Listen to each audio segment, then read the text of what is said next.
வணக்கம் அம்மாவின் தம்பி சேனலுக்கு உங்கள் அன்போடு வரவேற்கு. இன்றைக்கி நம்ம பார்க்க போகிறது சூப்பரான ஒரு பருப்பு குழம்பு தாங்க. புடலங்காய் கத்திரிக்காய் சேர்த்த ஒரு பருப்பு குழம்பு.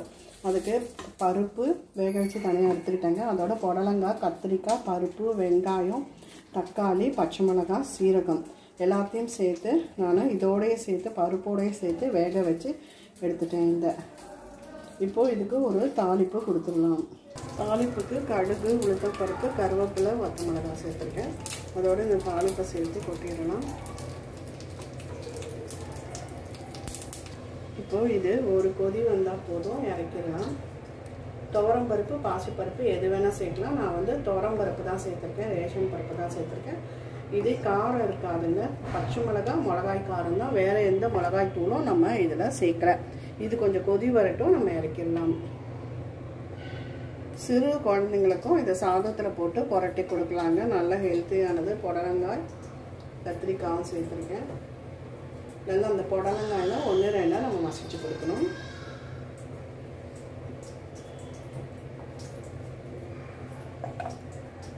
இப்போ குழம்பு கொதிச்சாச்சுங்க. இன்றைக்கி எனக்கு சமையல் ரொம்ப சிம்பிள் தான். இந்த புடலங்காய் பருப்பு குழம்பும் அதோட வெறும் சாதம், மோர், நார்த்தங்காய், ஊறுகாய். இப்போ பார்த்தீங்கன்னா என்னோட மதிய சமையல் முடிஞ்சிடுச்சுங்க.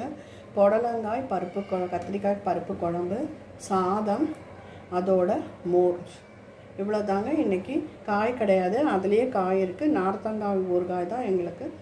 கண்டிப்பாக இந்த வீடியோ பிடிச்சிருந்தால் லைக் பண்ணுங்கள், ஷேர் பண்ணுங்கள், சப்ஸ்கிரைப் பண்ணுங்கள். நன்றி, வணக்கம்.